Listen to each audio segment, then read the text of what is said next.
Until this range resolves, we're going to continue to chop around. Once we finally break out, it should be very easy up only. The issue is that after putting in our high at 73.8K in March, we've consistently made marginally lower highs and very clear lower lows within this range, which is fine because it's a range. But the issue is that every time that we've kind of approached this 70K level, we get this kind of automatic aggression and euphoria from the general populace of CT expecting a breakout. I was bullish back here in May of 2024 after we printed what I like to call an impulsive move off of 60K. We were trading at around 70K. I said I'm looking for a pullback down to sub 66, but I think 60K will hold. That's a dip to consider buying, and then I think we're going to break out. And obviously, as you can see, we broke down from 60K. We invalidated that idea, and the breakout got essentially delayed. So from that point onwards, it became clear to me that, okay, now we have to wait for another impulsive move to present itself because this one was invalidated, or a significant breakout of these highs.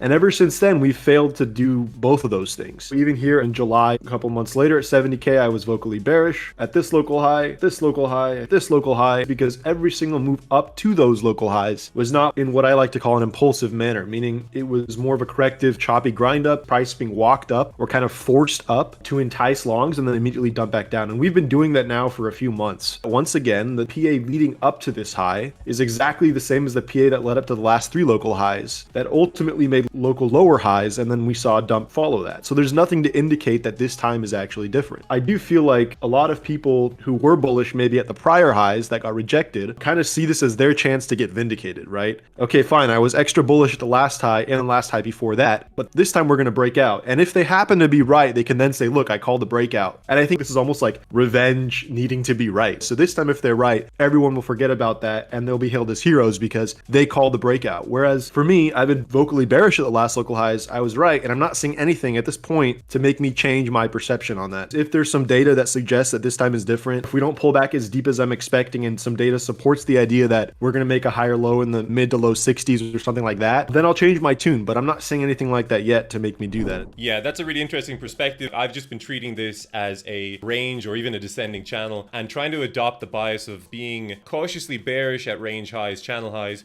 being cautiously bullish at range lows, channel lows. That doesn't mean I'm max port shorting 100x leverage every time. I'm just looking for reasons to flip bearish. If I've been bullish off the lows, if I've been long, I'm looking for reasons to maybe TP, signs of weakness, etc. A lot of traders have gotten chopped up, right? They've been saying that it's untradeable, etc. It's actually been really nice and given some really clean price action. You kind of nailed it on the head. I think an important thing about trading is if you can recognize the kind of environment that we're in and you alter your trading according to that environment. So if you're trying to trade this range as a trending market, you're probably getting chopped up. So I can imagine that we're probably using somewhat of the same strategy here to trade this range. I'm wondering then, what would you need to see in the markets in order to be proven wrong on this bearish thesis? Let me preface that by saying there's absolutely nothing wrong with the market proving you incorrect, as long as you have a decent idea as to where your invalidation is on whatever idea you're trading. What would you need to see from the market, from Bitcoin, from alts, in order to say, okay, maybe I had the wrong read here? There's a few things that I'd want to see. The first is we need to start breaking some of these marginal lower highs that we've been getting from 73K. We put in a high here. We put in a high here and we wicked it and then rejected. So that was kind of a fake out. So we can move this to here. We put in another local high here. On Coinbase, we didn't actually clear this high, but I believe on some perp exchanges, we wicked it, if I'm not mistaken. Put in another high here, and then we ended up wicking that one and wicking that one again. So we're putting in these marginal lower highs, put another high here, and then wicked it. It would not be surprising to me if we saw something like that, where we wick one of these highs and then dump again, because we keep seeing that throughout this range. So until we can clear 70 to 73K with conviction, we have to be cautious. At this point, with the way that all these alts that I'm watching look, it's so hard for me to envision Bitcoin just ripping from here because these alts look like garbage. It's hard for me to be confident in going bullish in these circumstances with open interest so high, as I've shared previously on Velo data, with spot kind of fading every move up and perps longing every move. The conditions right here for a breakout are just so abysmal. It would take a lot. If I'm really going to flip bullish, what I really want to see that would make it 10 times easier for me to attempt a long is I would like to see an impulsive move, just like this potential impulse that we talked about in a prior video of mine, if we get another impulsive move that breaks these highs, then I'll long with a stop loss below the low of that impulse. And we will see an impulsive move if we're going to break these highs with conviction. It's going to happen at some point. That's just how the market moves up when there's strength. And we can see that, literally since our bottom here at 15K, where you get impulsive moves on these moves up. Basically, they're very strong moves that trend. And we identified, one at 39K, and we rode that all the way up to 50K plus. And that will be my cue to say, okay, I need to look for longs. Until we do that, I don't have high confidence at all in a massive breakout here. The data that I'm seeing just doesn't look at all like what I'd like to see for a massive breakout. Exactly the same with me. I would love for price to break out here and for it to descend to 80, 90K. But this is the level at which I'm practicing caution, right? I'm not opening up new longs here, expecting that breakout. What I'm doing instead is waiting for the market to tell me that it wants higher. I'm either longing higher once we start putting daily candles above 70K, or I'm longing lower once we pull back down to range low, value area low,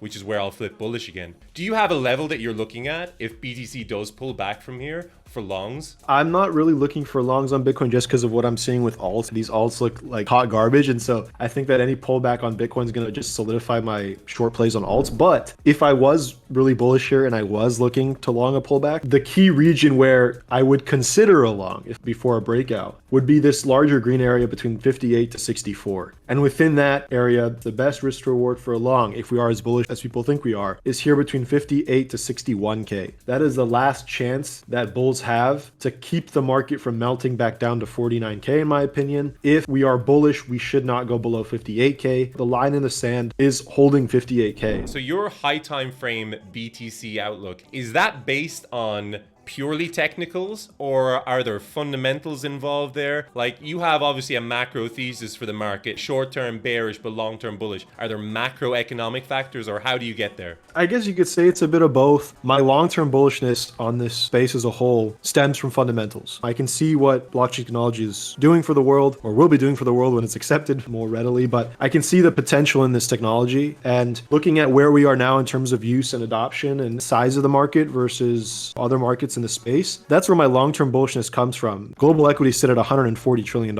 and crypto as a whole sits at $2 trillion. That's just barely over 1%. People talk about, aren't you worried about a recession? Aren't you worried about who becomes president? Couldn't they cause a massive crash in the end of crypto? I'd be worried about those things if the size of the market today was at 30% or 20% of global equities, or was significant enough to where the issues that go along with global equities can affect this market. Global equities can drop 20% and still be above 100 trillion. And if 1% of the money from those equities goes into Bitcoin, it's going to double or triple essentially overnight. Now, that's not how it works in the real world. We don't get shifts of 1% of liquidity into Bitcoin overnight. But the point is that this market is still so small, so minuscule compared to the amount of money that's floating out there, that it doesn't matter to me if we hit a recession, if one presidential candidate gets elected or the other does. It doesn't make a difference at this stage in the cycle, because all it will take is a fraction of a percent of money making its way out of global equities to send these markets skyrocketing. It will happen gradually, and nothing is going to derail that, in my opinion. Now, in the shorter term, just based on technicals, I use Elliott wave. It's just a way to identify trends on different time frames. So it's the same as market structure. The idea is simply that off of the lows of 15K, we've been making higher highs and higher lows. This is the definition of an uptrend. And we had a low at 15K. We had a high at 30K. We had a higher low at 23K. We have a higher high here at 74K. We have a higher low here currently at 49K, might go a little bit lower. And next is going to be, in my opinion, a higher high above 100K. And it's just a simple trend analysis. We have an uptrend. There's no reason to expect a reversal until the uptrend completes. And that's the very, very broad overview from a technical perspective of why I'm so bullish here. This correction that we're seeing now, that we've been in for 8 months, is simply a fourth wave, or you could say a higher low being put in before the next higher high. On-chain data, on-chain metrics suggest that we're not close to a top. That's kind of the general overview.